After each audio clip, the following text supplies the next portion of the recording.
First things first, let's head down to get a pre-dyno tune and let's see. And we have arrived, so let's go down. I'll get you back on when we get it on the dyno.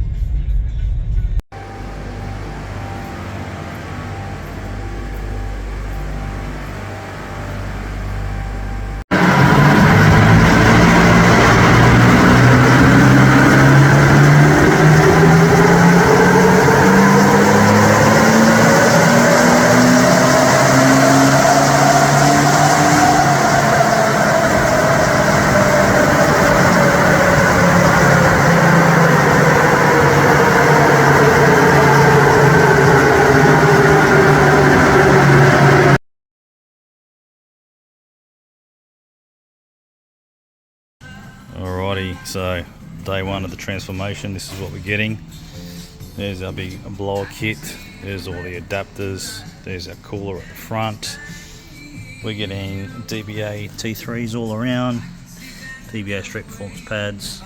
Finally going to put these Black Hawk upper control arms in the front, and I've already started the process. Disassembled the front there. As you can see, we're at this point here, so we're at the point where we need to start pulling this apart, and we're going to install it separately bit by bit. So as I go through them and I get one bit down, maybe I'll just get you up and give you the progress shots. So stick with us. Okay, update. Obviously, like I said before, we have to separate this into 4 pieces. Top is off, water to end, cooler, obviously the adapter plate there. I have fitted the new lower manifold. I've put the fuel injectors back in. We've got spacers underneath here to make sure that the height is right, all looks good. We've got the Teflon spacer between that lower bracket there that I showed you, that small one just on the bench there. Obviously that one there goes on next. Okay, I skipped a step. I put that adapter on, now I've got the intercooler on. This was all relatively easy. There's no point showing you sort of halfway through, but the only tricky part was this. There's a new intake air temperature sensor at the back of that bracket. Unfortunately, the way it's routed, the clip on the back there, you probably can't see, very, very close to that fuel return line clip, so it's hard to get on, much sort of to force it, but relatively easy enough to get that all together. So next step is, I think, let's look at the instructions and then we'll see, and I'll get going on it. Alrighty, halfway there. Charger is on, all bolted down, connections made. So as I said, we had this loom from before. We put our fuel pressure regulator, vacuum hose down to this T-piece down here. Well, not a T-piece, the vacuum port there. Just going to push that on eventually. And this side we haven't really connected anything up yet, so we're basically at this point where that's on, and the next step they want you to do is take out the fan shroud and the fan itself. And then I think we're going to start putting the belt and the tensioner assembly, and also the water pump unit and that. So slowly we are getting there. Right, progress after yesterday. Took the top hose off, I took the bottom hose off, I folded over there, I took the fan shroud and the fan out, bolted everything up. You got to get the original, maybe it's better on this angle, you got to get the original belt back on tension first, because obviously the new plate for the tensioner assembly sits over it. So we bolted that up, we put the tensioner assembly on there, and then we routed the belt and we got it connected. Then it asks you to get the thermostat, the new modified thermostat housing, to go around the belt route. We've got to shorten the lower radiator hose at that end, so that's together. We put the fan shroud and the fan back in, the reservoir, and next stage is putting these 2 new coolant hoses on. It wants you to put them down, but I haven't put them down yet because I don't know which way they're going to route, so I want to be able to twist them after, and then I'll put the clamps on. So basically we're at the stage where we're starting to put the throttle body on. See, we've just got a cover there, original throttle body and original connector is going to be used. Yeah, so I'll keep plodding along, and that's the update for you. I'll start going with that other stuff and get you back on when I get a bit of progress. Alright, forget that, it's my delivery. I can't even remember where we're at. Throttle body is on. Obviously it's got 2 different mounting holes, so that's where that sits. This hose is on. We've got our PCV on that side. We've got our wiring loom that I've just left loose for now. I have connected the heater hoses on the other side and routed them, but it's going to be tricky to get those other two after moving them around. We've got a purge valve and we've got our other PCV there down there. So yeah, basically going together now. Where I'm at is I'm putting the intercooler radiator in. Sort of doesn't line up great, but I'll make do. I'm going to connect this all up and start putting it back together, and we'll get you in the next shot for a bit more progress. Alright, here's where we're at. New update, we are almost done putting it together. Reservoir for the coolant. The radiator is in, we have the pump in. We've got the hose routed around, we've got our hose connected down the bottom there. So now our last step to do is to install the wiring for the actual coolant pump itself. And once we do that, we'll go over everything. We'll turn the key on, we'll make sure the pump works. If the pump works, then we can start the car, obviously with the coolant in it. And then we'll go over everything, and once we know everything's good, then we'll cable tie everything, whatever we need to. We need to secure things out of the way, make sure the brackets are good, make sure the connections are good, and then we'll go from there. So I'll keep going. There we go, all installed, running.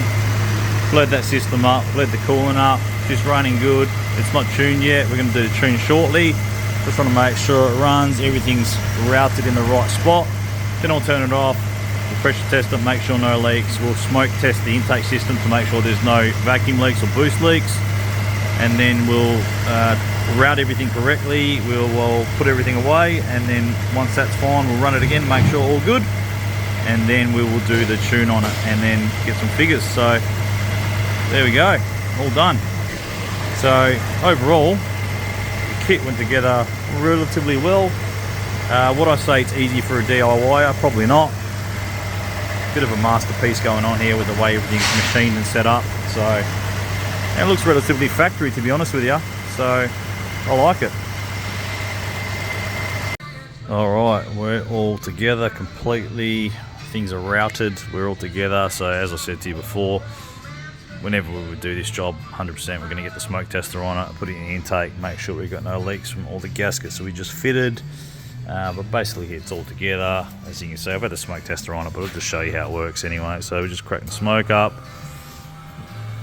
We've got the bladder inside there, it's blocking it off, and it basically fills up the whole intake and pressurizes, and if there's a leak, it will come at the sides, but as you can see, there's no leaks at all. So very happy with that. Going to put it all together, and we're going to get onto the to the brakes and the upper control arms, and I'll get you back up when we get those installed and we'll see what they look like. Out with the old.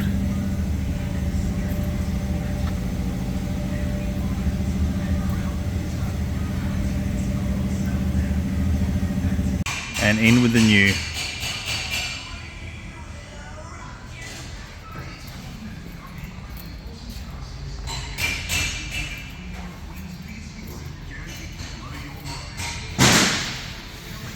So upper control arm's done, brakes all done. We're going to drop it back down, recheck that coolant level.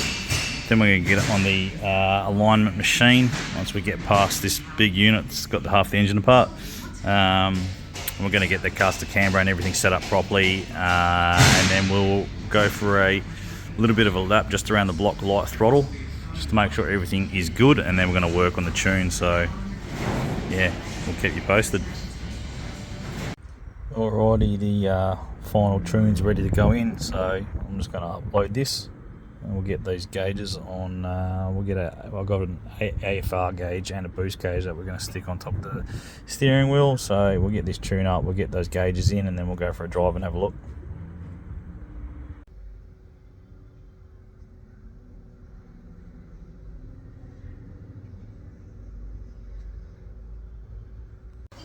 Gauges installed, so we just got them on top of the top cover of the steering wheel. As you can see here, it's a little bit of a shit light. So anyway, that's how they come up. The wiring's not done yet. We've just connected them up and put them in the vehicle.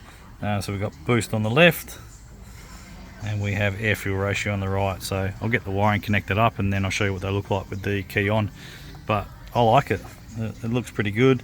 It just blocks my fuel gauge, but let's be honest, if you drive an FJ, you don't really give a shit about fuel. So yeah, we'll see how we go. Alrighty, so we're under the car. For the air fuel ratio, we need to mount a wideband. We need to tap it into our exhaust. As you can see, we've got our sort of Y pipe there. As such, our Y section, and we've got a short little one here. So we're going to put it on this side, and what I've done is sort of marked it up here on this black mark, and we're going to come on an angle upwards. So you don't want it facing downwards, because the condensation in the exhaust can cause an issue there with the sensor itself. So just going to unbolt this, unbolt that, take it off to the vise, drill the hole required, weld it in, and I'll get that connected. All the wiring upstairs on the gauges are already done. Once I put this back together and get that on there, I'll show you how it looks. Well, we are in. It's probably not my finest welding moment, and yeah, I'm definitely not going to win any welding contest, but nonetheless, it's exactly where I wanted it. So I'm just going to route that over along the chassis rail. We've got the connections up in the engine bay. I'm going to connect that, route that down here with cable ties, connect that back up. Then I'm going to start it up. Obviously I want to make sure this is not leaking, and then I'll clean that up and paint over that, make sure that that's good. So let's get up into the engine bay and let's route the wiring and get it down here.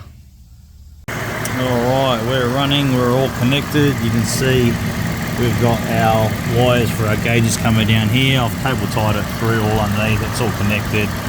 Here's our boost and vacuum sensor, and I've just got that around across over here, teed off from the main pipe.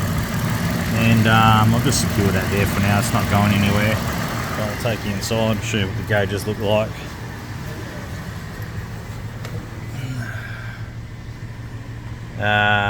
The refresh rate of the camera is going off, so you can't see how clear they look, but yeah, if you can measure those as a stable look, they look great. I'll give it a rev.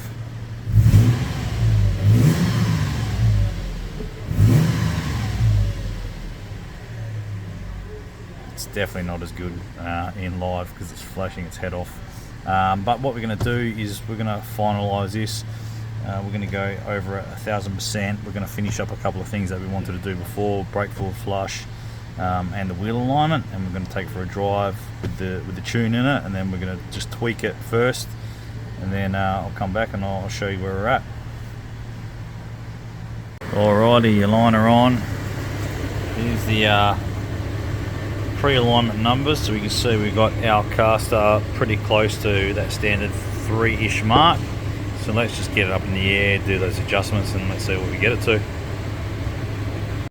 We're looking pretty good now. A lot of fighting to get this close, and it's, I'm pretty happy with the results there. So we'll get the final numbers on the screen and have a look. There we go. Much better now. Those upper control arms in, wheel alignment done, and I'm ready to go for a good drive and finalise the tune. So let me tweak that, and then I'll get you back on for a final run, and then let's go get the dyno. One more thing before we go get that post dyno tune. Brand new full exhaust from Bow Desert Exhausts, full extractors, high flow cats, and 2 3/4 inch single. So we'll get that on the car and let's see how it goes. Alright guys, today is the day. It's D-Day. We're going to find out what the supercharger kit is producing in the post dyno. It's been a long while in the making due to so many different circumstances, but we are going to go back to Nationwide Diesel Services and get our comparison tune. So stick with us and let's see what she produces.